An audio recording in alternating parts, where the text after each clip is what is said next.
Pasasan pa't may pasikot-sikot pa, aamin din yan. Yan na lang ang say ng mga panay ni na Kim Chiu at Paolo Abilino sa indirect na pag-amin ng aktres na jowa na raw siya ng aktor. Actually, litaw na litaw nga ito at noon pa man ay sinasabi na nga natin galawang magjowa na sila. Hindi lang pang love team, di ba?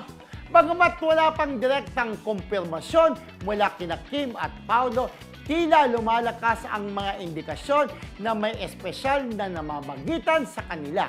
Sa ngayon, patuloy ang suporta ng kanilang mga fanay sa tambalang Kim Pao na umasang mas marami pang proyekto at kilig moments ang kanilang ibabahagi. For sure naman, marami pa yan. Hindi mababawasan at tuloy-tuloy, di ba? Pero yun na nga, galawan talaga, no? Gawang jowa. Unang-unang gawang jowa, yung magkasama sila na uminom ng cold coffee sa isang straw, di ba?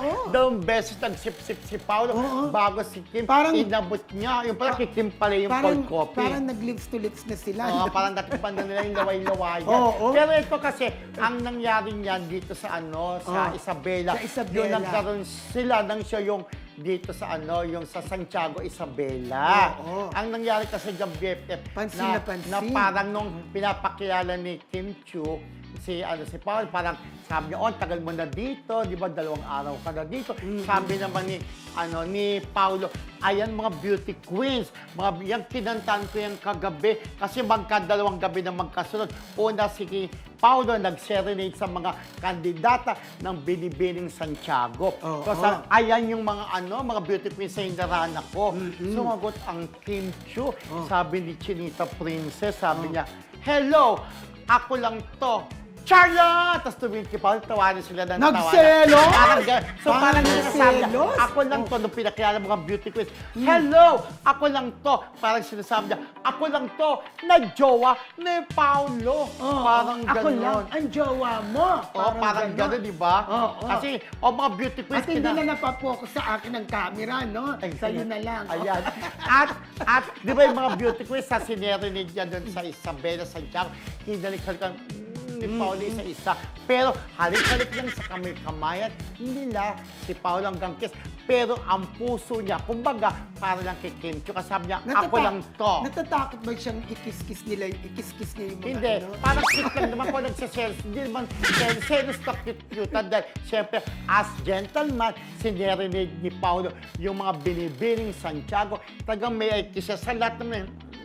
May kiss. Pero sabi nga niya, nung sinabi ni Paolo, ay yung mga beauty queen kasi sinerinig niya, ako lang to. Hello, Charlo! Sabi niya, Charlo!